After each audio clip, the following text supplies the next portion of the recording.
sallim ala rasulil karim wa ala alihi wa sahbihi wa man tabi'ahum bi ihsanin ila yaumiddin. Asyhadu an la ilaha illallah wahdahu la syarikalah wa asyhadu anna Muhammadan abduhu wa rasuluhu, amma ba'du. Uhayyikum bi tahiyatil Islam, tahiyatan mubarakah. Assalamualaikum warahmatullahi wabarakatuh. Bapak dan Ibu yang berbahagia, kita tengah berada pada hari-hari terakhir di bulan Sya'ban, di mana para ulama muktabar dari generasi emas umat Nabi Shallallahu Alaihi Wasallam, banyak sekali di antara mereka yang mengumpamakan hari-hari terakhir jelang Ramadan itu dengan berbagai perumpamaan. Di antaranya Imam Ibnu Rajab Al-Hambali rahimahullah. Beliau cukup terkenal, populer dengan berbagai banyak syairnya, termasuk syair-syair yang memuji-muji Ramadan. Imam Ibnu Jauzi rahimahullah juga demikian. Oleh karena itu, satu di antara sekian yang paling populer dari ungkapan beliau itu dibentangkan dalam kitab yang sangat terkenal, Lataiful Ma'arif. Lataiful Ma'arif, mutiara-mutiara terpendam. Mutiara-mutiara terpendam terkait amalan-amalan, termasuk amalan Ramadan. Beliau menukilkan salah satu di antara ulama yang populer saat itu, Abu Bakar Al-Balkhi. Abu Bakar Al-Balkhi rahimahullah, beliau pernah bertutur ada 3 bulan yang berurutan, salasun mutawaliyat, kata beliau. Ada 3 bulan berurutan, diumpamakan bagaikan pohon. Yang pertama bulan Rajab, yang kedua bulan Sya'ban, dan yang ketiga bulan Ramadan. Perumpamaannya bagaimana? Abu Bakar Al-Balkhi rahimahullah menyebutkan syahru Rajaba lizzar'i wa syahru Sya'bana lisyaqa wa syahru Ramadana lil hisad. Bulan Rajab adalah bulan untuk menanam, bulan Sya'ban bulan untuk menyiram, bulan Ramadan adalah bulan panen raya. Nah, ini ungkapan yang sangat indah sekali, sehingga kata para ulama dulu, sahabat, tabi'in, tabi'ut tabi'in, kalau mendengar aroma Ramadan sudah kian mendekat, mereka berburu keutamaan itu jauh sebelum Ramadan tiba. Hampir mayoritas 3 bulan sebelum mereka sudah persiapan. Ya, ini luar biasa. Kalau sifatnya persiapan sandang pangan mungkin ya wajar ya.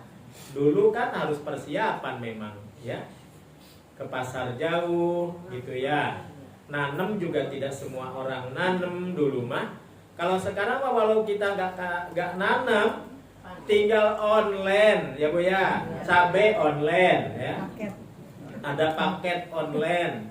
Semua serba online, semua serba gampang. Tapi tidak menghilangkan kesiapan kita menyambut Ramadan, karena yang dimaksud persiapan di sini adalah persiapan mental spiritual. Jadi persiapan mental spiritual. Karena itu apa yang disampaikan oleh Abu Bakar Al-Balkhi benar adanya. Mereka lebih banyak mempersiapkan mayoritas ada 4 bulan sebelum, 3 bulan sebelum. Nah ini dari bulan Rajab, berarti Rajab, Sya'ban, Ramadan 2 bulan sebelum. Kita tahu dalam 1 tahun itu ada 12 bulan ya Bu ya. Dalam 1 tahun ada 12 bulan. Ini mengingatkan kita kepada sosok seorang Nabiullah yang punya anak 12. Siapa? Yakub alaihissalam. Yakub alaihissalam anak siapa? Anak Nabiullah Ishak. Ishak anak siapa? Nabiullah Ibrahim. Dari istri yang mana?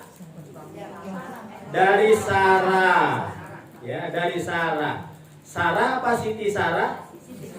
Kenapa kita sering menyebut Siti? Siti Sarah, Siti Hajar, Siti Fatimah, Siti Khadijah, Siti Aisyah. Boleh nyebut Siti boleh? Boleh nggak? Boleh.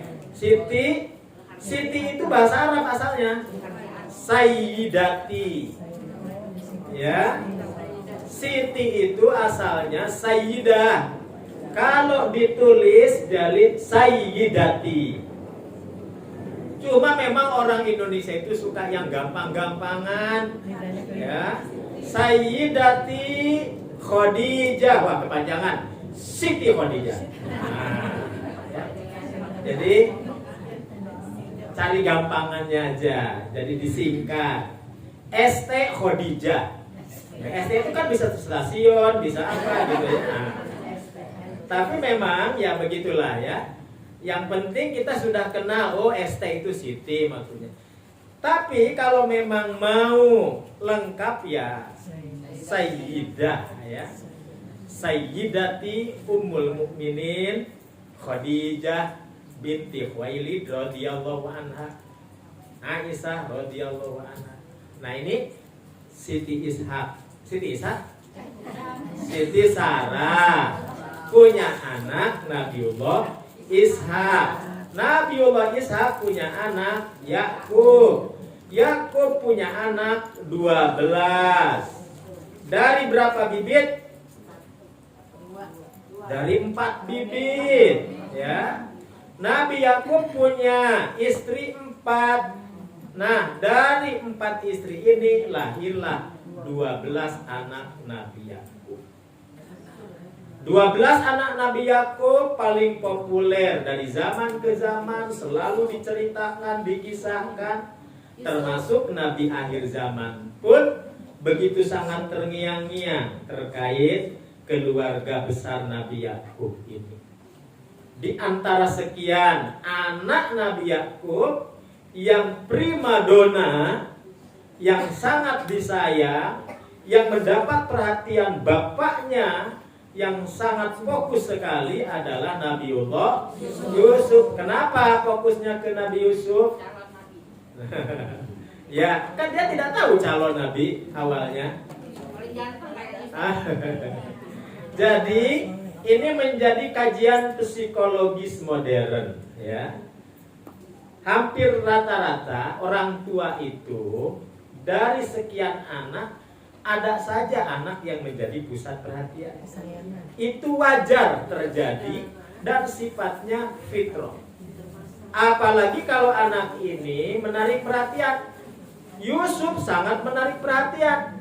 Di samping memang anaknya tampan, baik, soleh, cerdas. Nah, tapi sekali lagi orang tua nih Yakub alaihissalam tidak memperlihatkan, cuma kelihatan sama anak-anak yang lain. Ini yang membuat cemburu. Padahal Yakub sudah menyembunyikan dengan sebaik-baiknya agar tidak kelihatan kalau beliau perhatian sama Yusuf. tiba-tiba beliau dikagetkan oleh Yusuf alaihissalam yang bermimpi. Mimpi melihat 11 bintang di langit terang, di birunya langit yang terang, sujud pada dirinya. Maka diceritakanlah, ayah, Ucup ngimpi.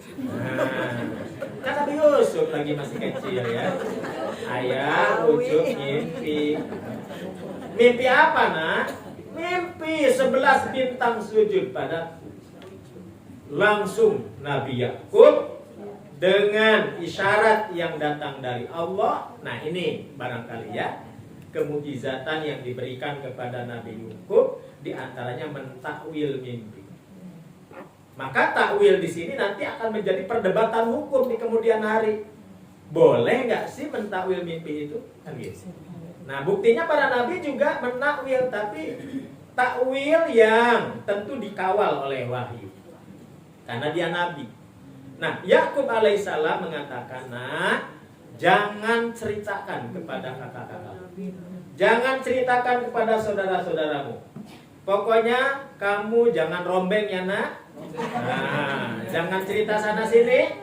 Kalau 11 bintang gemintang di birunya langit yang bersinar terang sujud padamu, jangan katakan itu ya, nak.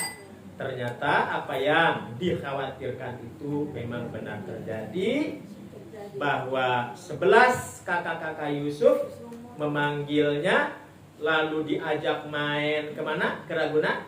Nah, jadi diajak main agak jauh dikit ya, sampai timbul perasaan hasad dan dilemparkannya ke sumur tua, yang mereka kira tidak akan bakal ada orang yang menemukannya. Maka mulailah mereka membuat makar dengan cara memoles baju dengan darah binatang. Lalu sambil menangis mereka katakan kepada ayahandanya, ayah, Ucup hilang diterkam serigala. Mana novumnya? Oh, gitu ya. Mana buktinya? Nah, ini novumnya, bahasa hukum novum ya. Ini buktinya. Nah, ini buktinya. Ternyata Yakub tidak begitu saja percaya, tapi dia yakin Yusuf masih hidup, masih ada. Akhirnya dia pun setiap hari, setiap malam memikirkan sang anak ya, sampai buta. Nah, jadi ini juga menjadi kajian medis di kemudian hari. Sakit yang mendalam, keprihatinan yang mendalam, sampai mendarah daging, sampai menjadi ya susah untuk dilupakan. Hati-hati, itu bisa merusak saraf-saraf yang lain, sampai-sampai Yakub pun mengalami kebutaan. Nah, oleh karena itu, singkat ceritanya, negeri di mana Nabi Yakub dan anak-anaknya tinggal mengalami kepailitan yang sangat luar biasa, paceklik yang sangat luar biasa. Dengar-dengar di negeri tetangga ada seorang menteri keuangan, siapa? Sri Mulyani. Ya, seorang menteri keuangan, dia baru didaulat menjadi menteri di istana, ya. Dia sangat jujur, sangat baik hati. Maka kata Yakub, anak-anakku, coba kirimkan proposal ke sana, ya. Kirimkan proposal ke sana, coba minta bantuan ke sana. Maka anak-anaknya pun mendatangi kerajaan Mesir waktu itu, yang ternyata Al-Aziz sebagai rajanya yang pernah mengurus Yusuf dibeli dari saudagar yang memang pernah menemukannya di mana? Di sumur tua ini. Ternyata laki-laki ganteng, laki-laki tampan, good looking gitu ya, soleh, cerdas, wah pokoknya sempurna sudah. Dia didaulat menjadi bendahara istana entah di mana dia kuliah ekonominya, yang jelas pinter lah ya. Pinter ekonominya, akhirnya dia didaulat, dan datanglah anak-anak Nabi Yakub ini. Begitu melihat mukanya yang memang dengan saudara, walaupun mungkin sudah sedikit berubah, gening ucup. Nah, gitu ya. Jadi akhirnya mereka panca kaki, ini ucup yang dulu, akhirnya mereka bersujud. Nah, mulai di sini terungkap tabir mimpi yang memang selama ini menjadi apa artinya bayangan yang menggelayut pikiran Yakub. 11 anak ini sujud kepada Nabi Yusuf dan memohon ampun seampun-ampunnya. Dimaafkan tidak? Dimaafkan. Maka para ahli sejarah menyebutnya ini disebut apa? Disebut al-ma'fu indal makathir. Nah, al-ma'fu indal makathir, pemaafan yang luas dari seorang Yusuf yang didolimi. Kalaupun dia harus membalas bisa, tapi dia tahan ya untuk tidak membalas. Maka bagaimana disebut al-ma'fu? Karena memang dia sudah menjaga kelapangan hatinya, kelebaran dadanya untuk memaafkan saudara-saudaranya itu. Dan dimaafkan indal makasir, di tengah-tengah kejahatan, rasa hasud, kedoliman saudara-saudaranya itu. Nah, jadi indal makasir. Nah, itu sampai di situ tentang cerita Nabi Yusuf. Kapan itu? Oh, sudah berabad-abad silam ya, sudah berabad-abad silam. Nabi akhir zaman Rasulullah Muhammad sallallahu alaihi wasallam ketika Futuh Mekah, ada dua versi yang menyebutkan apakah ini pada peristiwa Sulhul Hudaybiyah, pada masa perjanjian Hudaybiyah, dan perjanjian Hudaybiyah pun tidak lepas dari rentetan proses menuju Futuh Mekah. Mekah akan dibebaskan kembali oleh Rasulullah dan para sahabat setelah sekian lama orang-orang kafir Quraisy mendolimi terhadap dakwah Nabi sampai Nabi hijrah dari Mekah ke Madinah. Setelah di Madinah kuat, Nabi kembali ke Mekah untuk membebaskan Mekah. Mekah dikuasai oleh kafir Quraisy. Dengan dedengkotnya siapa inohongnya? Abu Jahal, Abu Lahab. Siapa yang terkenal lagi? Pemimpin Mekah, Abu Sofyan. Abu Sofyan. Abu Sofyan, Abu Sufyan. Abu Sofyan, Abu Sufyan. Abu Sufyan. Abu Sufyan dedengkot Mekah. Dia sudah ketar-ketir, Nabi akan kembali datang ke Mekah, merebut kembali ke Mekah. Jangan-jangan kami akan diperangi oleh Rasulullah dan para sahabat. Dengan dipimpin delegasinya oleh siapa? Bilal bin Rabah. Nah ini, Masya Allah, tabarakallah, di zaman Nabi, sekali berbilal, rakyat biasa, wong cilik, hitam, kelam, hitam, hina menurut pandangan manusia, setelah bergaul dengan Nabi, tampil menjadi manusia sempurna. Ya, gitu. Bilal. Dan Bilal didelegasikan oleh Nabi untuk menjadi juru bicara pada waktu Futuh Mekah. Ya. Maka beliau pun berteriak-teriak di Mekah, siapa yang bersembunyi di balik Ka'bah aman. Siapa yang bersembunyi di rumah Abu Sufyan juga aman. Sampai turunnya ayat idza jaa nasrullahi wal fath wa ra'aita nasa yadkhuluna fi dinillahi afwaja. Yang terjadi adalah mereka berbondong-bondong masuk agama Allah. Kan begitu. Nah, sebelumnya Abu Sufyan merasa ketar-ketir ketakutan, jangan-jangan Nabi membalas dendam. Ternyata tidak. Yang terjadi kembali lagi seperti pemaafan Nabi Yusuf kepada siapa? Saudara-saudaranya. Jadi al-ma'fu indal makathir, terjadi lagi bahwa pemaafan yang luas dari Rasulullah dan para sahabatnya atas kesalahan-kesalahan penduduk Makkah yang waktu itu kafir bolong-kotan, ya, di mana mereka menyebabkan keterusiran Nabi dan para sahabat dari Makkah ke Madinah. Al-ma'fu indal makathir, terjadi kembali pemaafan yang seluas-luasnya akan kesalahan-kesalahan yang mereka perbuat, diperlihatkan kembali oleh Nabi akhir zaman di hadapan musuh-musuh dakwahnya waktu itu. 2. Ketiga, terkait dengan Ramadan seperti apa? Nah, terkait Ramadan berulang kembali betapa kisah Yusuf menyisakan hikmah yang sangat besar, hikmah yang sangat agung. Maka para ulama pun memetiknya, dan mereka berumpama seperti halnya mengumpamakan Nabi Yusuf.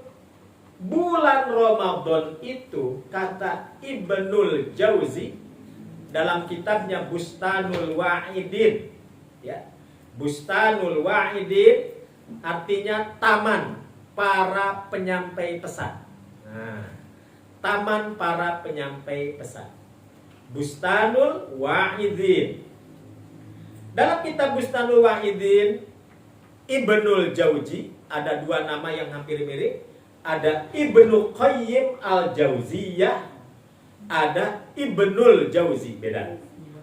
Imam Ibnul Jauzi mengatakan dalam 1 tahun ada 12 bulan. Seperti Yakub punya anak 12 bulan. Di antara sekian anak Nabi Yakub, yang primadona adalah Yusuf. Maka Ramadan bagaikan Nabi Yusuf di antara 11 bulan lainnya. Kalau perumpamaan Nabi Yakub 11 bulan itu pada jahat sama Yusuf, ya. Bukan berarti yang 11 bulan ini jahat. Artinya dari sisi keutamaan, di mana perjalanan waktu ke waktu kita dalam mengarungi 11 bulan itu, betul, di situ ada kebaikan, di situ ada keburukan, di situ ada kemaksiatan. Kira-kira mana yang terbanyak, kebaikannya atau keburukannya dalam 11 bulan yang lalu itu? Nah, tentu Allah Maha tahu terhadap kebaikan dan keburukan itu. Lalu datang Ramadan, Ramadan menghapuskan kesalahan dari 11 bulan yang lalu itu. Maka Rasulullah Shallallahu Alaihi Wasallam menyebutkan Ramadan ila Ramadan mukaffiratun lima bainahunna. Ramadan tahun lalu ketemu lagi Ramadan tahun ini. Tuh, mukaffiratun lima bainahunna, menghapuskan kesalahan-kesalahan yang sudah berlalu. Ramadan saja tidak. Al-umratu ilal umrati. Umroh kemarin, umroh lagi. Antara umroh yang satu dengan yang lain, mukaffiratun lima bainahunna, menghapus kesalahan-kesalahan selama yang dilaluinya itu. Apakah umroh saja? Tidak. Al-jumu'atu ilal jumu'ati. Jumat minggu lalu ketemu Jumat hari ini. Di situ ada kebaikan, di situ ada keburukan. Yang buruk-buruk mukaffiratun lima bainahunna, dihapus oleh Allah Subhanahu wa taala. Jumat saja tidak. As-sholawatu ila sholawat. Salat yang 5 waktu ketemu salat 5 waktu yang lain. Zuhur ketemu asar, asar ketemu maghrib, maghrib ketemu isya, isya ketemu subuh, subuh ketemu zuhur lagi. Mukaffiratun lima bainahunna, dihapuskan kesalahan-kesalahan tersebut. Nah, inilah barangkali mengapa Ramadan diposisikan sebagai primadona, ya, bulan primadona, bulan yang bisa menghilangkan kesalahan, padahal dalam waktu yang cukup lama, 11 bulan lamanya, kita menuju bulan mulia tersebut, dan tinggal beberapa hari lagi kita akan berhadapan dengan bulan mulia tersebut. Maka harapan kita mudah-mudahan hari-hari dalam sepekan ini adalah pekan terakhir menyiram kita tanaman yang kita tanam selama ini. Maka begitu masuk Ramadan, harapannya adalah kita panen raya. Panen raya yang sebesar-besarnya. Maka wajar kalau di mana-mana, apa artinya, sudah mulai berseliweran doa-doa di medsos. Mulai bulan Rajab, Sya'ban, Ramadan. Walaupun kata Syekh Soleh Munajjid, Fadilatul Syekh Muhammad Soleh Munajjid, beliau berkomentar dalam kutaibatnya, menghubungkan antara Rajab, Sya'ban, Ramadan dalam satu tarikan nafas doa yang memang sudah populer. Allahumma barik lana fi Rajaba, wa barik lana fi Sya'bana, wa barik fi Ramadan. Kata beliau riwayatnya lemah. Oh, kan begitu ya? Lemah itu. Tapi sudah populer ya. Nah, kita ini tugasnya ya sudah, kalau memang ahli ilmu mengatakan lemah ya sudah, berarti riwayat itu riwayat yang lemah. Tinggal cari riwayat yang sahih yang mana. Nah, maka saya tanya sama ibu-ibu, kalau menghadapi menyambut Ramadan, biasanya kalau ibu-ibu baca doa apa?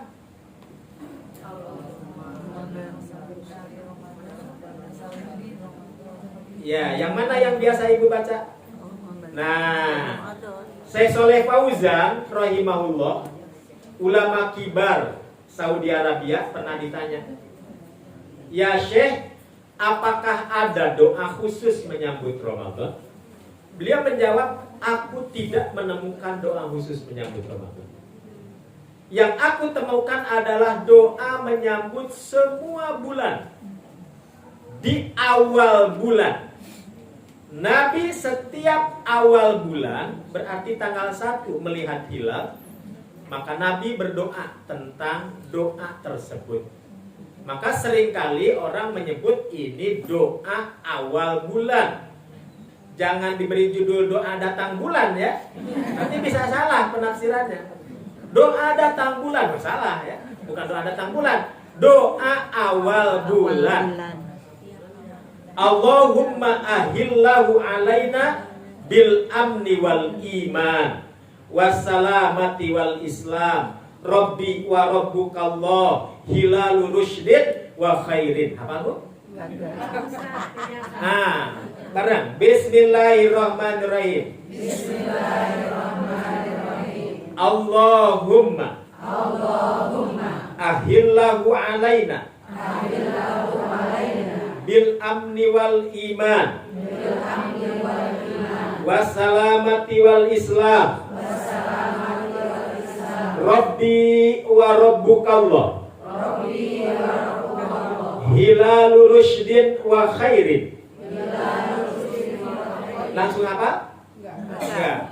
Allahumma, ya Allah, ahillahu, jadikan olehmu dengan munculnya hilal ini, bil amni wal iman, hilal yang membawakan rasa aman, hilal yang membawa semangat iman, wassalamati wal islam, hilal yang membawa kedamaian, hilal yang membawa semangat Islam.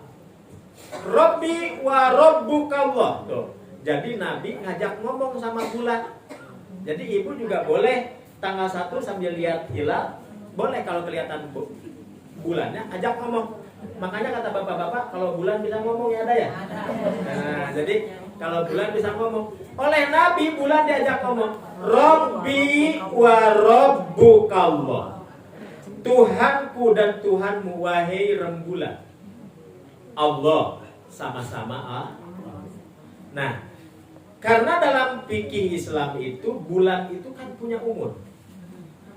Ada bayi bulan, ada bulan ABG, ada bulan yang sudah tua.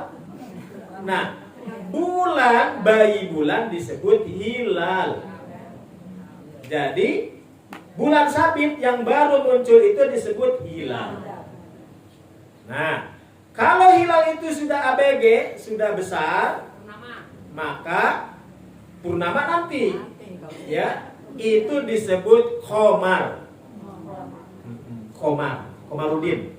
Nah, jadi komariah, komar itu bulan sudah besar. Tapi kalau sudah purnama itu disebut badar. Ya, makanya kenapa istilah Rasulullah di mata para sahabat ketika hadir disebut badar. Tola al badru alaina. Telah muncul bulan purnama di sisi kita semua. Nah, min thaniyatil wada yang akan muncul dari lembah di balik bukit Thaniyah al-Wada. Nah, jadi memang badar itu bulan purnama. Nah, oleh karena itu terlepas nanti dari perdebatan fuqaha, hisab ru'yat, sesama hisab yang berbeda titik penglihatan, sesama ahlul ru'yat yang beda titik matlah, titik penglihatan, ataupun sesama ahli hisab yang beda dalam menentukan derajat. Ya, upaya demi upaya terus dilakukan. Mulai dari ijtima, mulai dari sidang isbat, mulai dari macam-macam kriteria atas kesepakatan.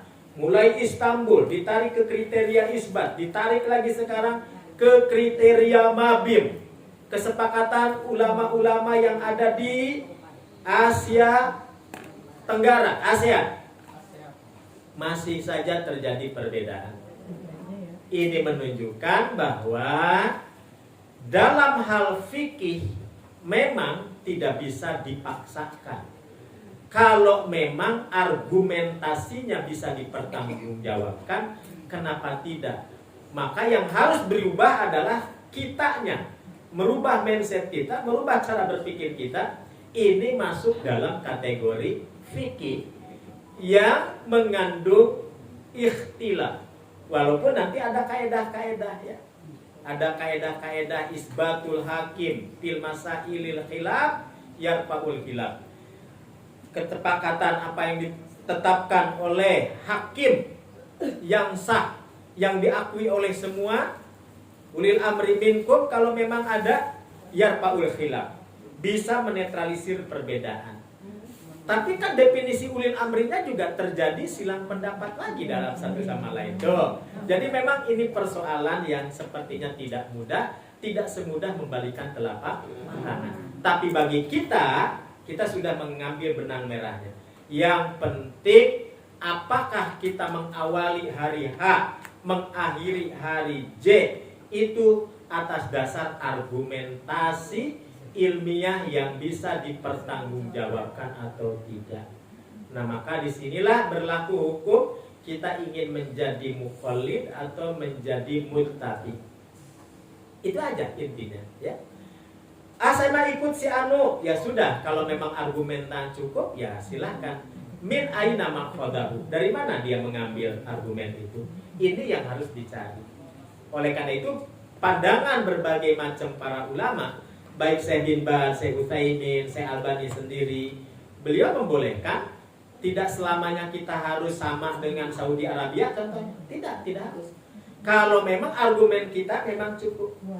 Karena Ibnu Abbas pernah silang pendapat juga dengan Muawiyah bin Abi Sufyan, yang tadi disebut-sebut dedengkot Quraisy, tapi anaknya kan subhanallah jadi orang soleh.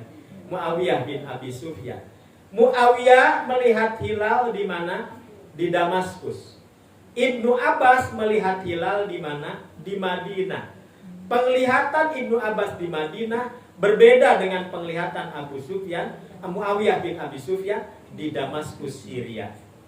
Maka Imam Asy-Syaukani dalam kitabnya Nailul Autar menempatkan peristiwa ini dalam bab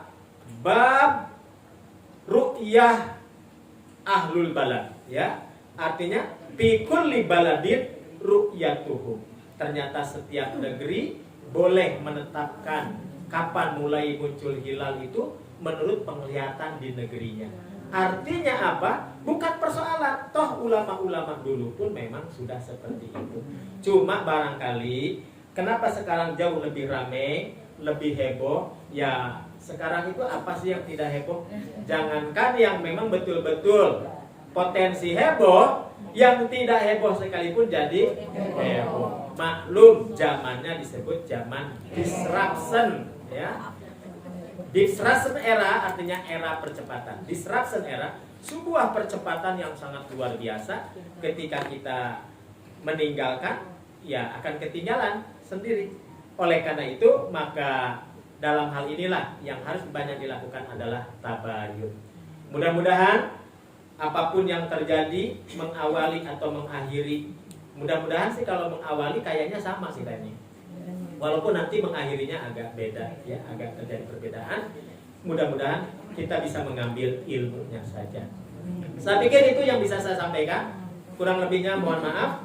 Mudah-mudahan panen raya kita sukses, ya, dan menanam dan menyiramnya betul-betul kita tunaikan dengan baik, dan sepakat lagi kita usia menyiram kita. Begitu masuk Ramadan kita betul-betul sudah persiapan sehingga benar-benar Ramadan bagi kita bagaikan Ramadan yang memang bulan primadona yang sangat ditunggu-tunggu oleh kita semua. Aqulu qouli hadza wa astaghfirullah li wa lakum. Wassalamualaikum warahmatullahi wabarakatuh. Waalaikumsalam warahmatullahi wabarakatuh. Ibu yang mau nanya?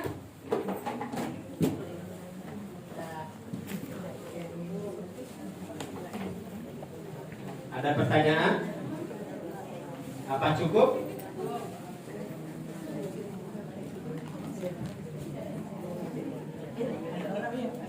Ya, bangga.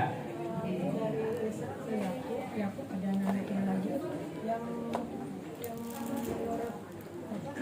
Keturunan Yahudi sekarang ini misalnya.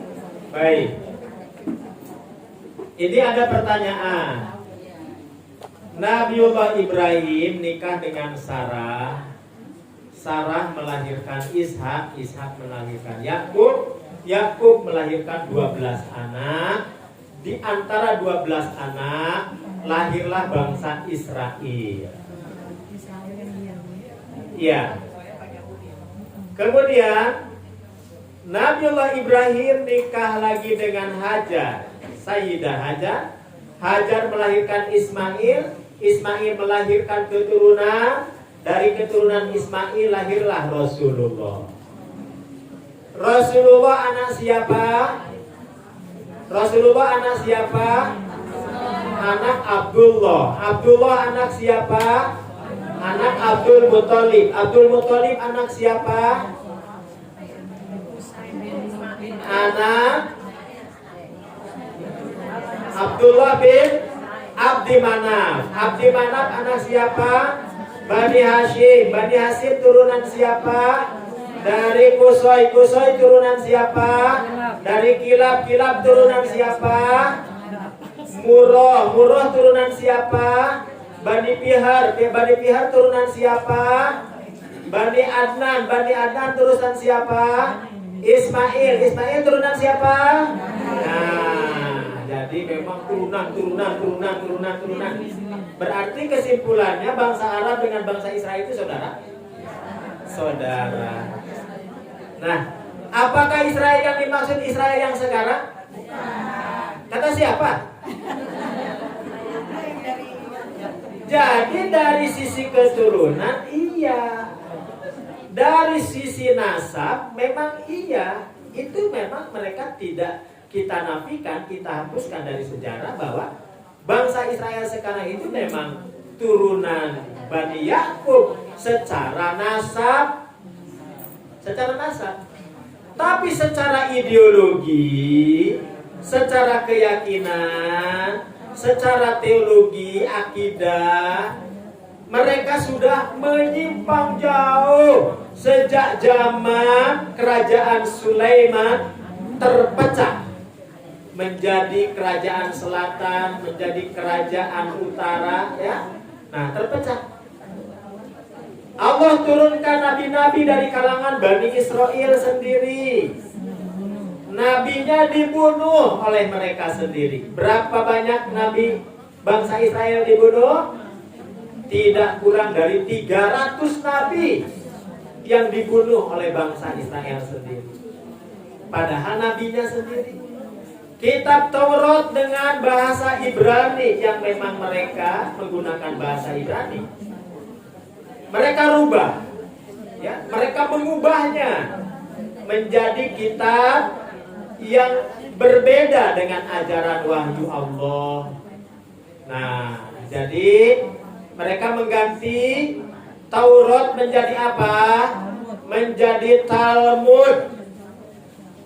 Dari Talmud dirubah lagi. Orang Israel sekarang tidak lagi pakai Talmud, apalagi pakai Taurat. Talmud saja sudah kebencian isinya. Yang mengatakan di luar bangsa Israel goyim. Goyim itu ya bukan manusia lah ya, bukan manusia, najis ya. Nah, makanya William G. Carr menulis buku dalam genggaman Yahudi. Jadi Yahudi begitu sangat menyeruak, ya, menggenggam bagaikan gurita, ya, masuk ke lembaga-lembaga internasional sebagai pemikir ulumnya, termasuk PBB, ya, termasuk macam-macam, ya, lembaga-lembaga dunia. Tidak bisa lepas dari racun-racunnya Yahudi. Demikian William G. Carr menyebutkan. Ya. Nah, walaupun ya tentu dalam perkembangan berikutnya ada juga yang tobat, ada ya. Nih, sekarang kan lagi rame-rame nih, tolak tim Israel untuk ikut bertanding bola di Jakarta.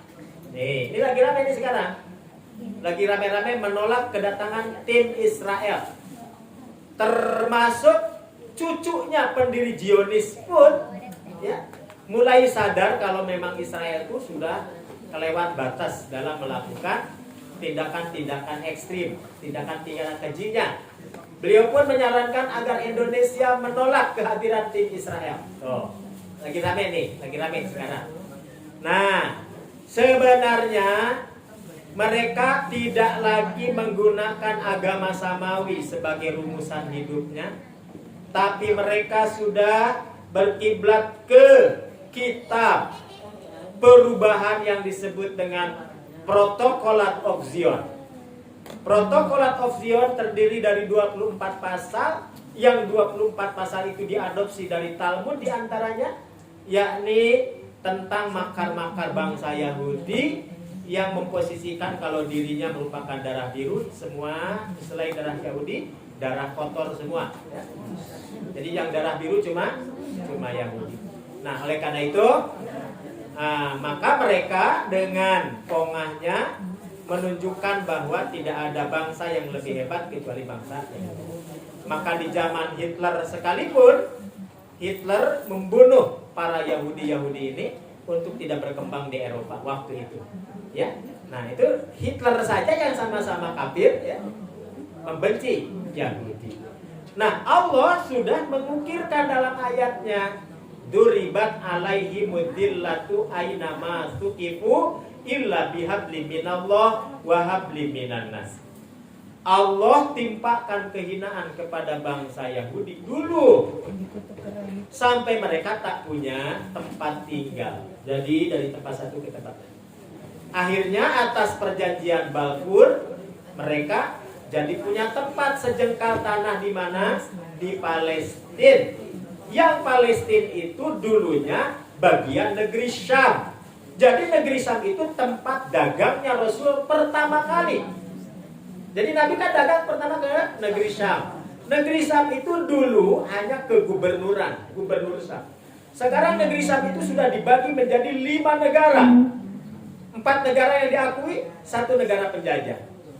Mana saja yang 5 itu? 1 Yordania, kedua Suriah, ketiga Lebanon, keempat Palestina. Palestina jantungnya karena di situ ada Baitul Maqdis. Nah, plus Israel. Jadi Israel itu kan Palestina aslinya.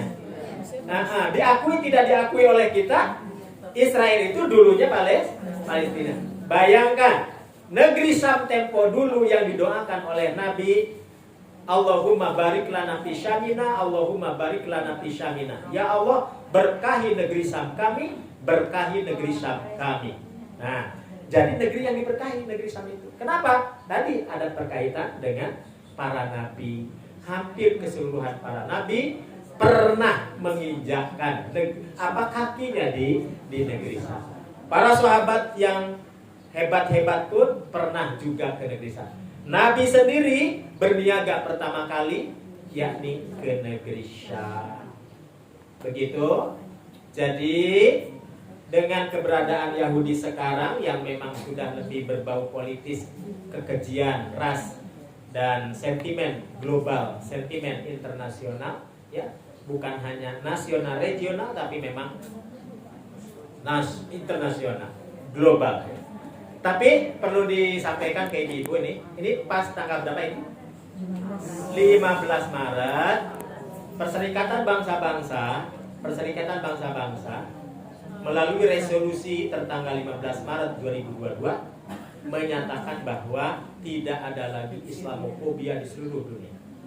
Nah, jadi model-model begini ini nggak boleh lagi terjadi, ya. Pendoliman terhadap kaum muslimin, simbol-simbol agama, terhadap ulama dan lain sebagainya nggak boleh terjadi. Dan ini PBB sudah mengakui 15 Maret 2022. Berarti ketemu lagi 15 Maret hari ini sudah 1 tahun perjalanan. Sekarang di Majelis Umum PBB Jumat kemarin diadakan peringatan Hari Internasional Anti Islamofobia. Tuh, di PBB, ya. Di Eropa, di Jerman, di Belanda. Tapi apa yang terjadi? Masih saja terjadi penghinaan, penistaan, penodaan terhadap agama. Nah, saya pikir mudah-mudahan dengan datangnya Ramadan kita semua mendapatkan barokah Allah Subhanahu wa taala dan panen raya kita sukses, benar-benar sukses dan mendapatkan ridho Allah Subhanahu wa taala. Demikian, subhanakallahumma wa bihamdika asyhadu an la ilaha illa anta astaghfiruka wa atubu ilaik. Wassalamualaikum warahmatullahi wabarakatuh.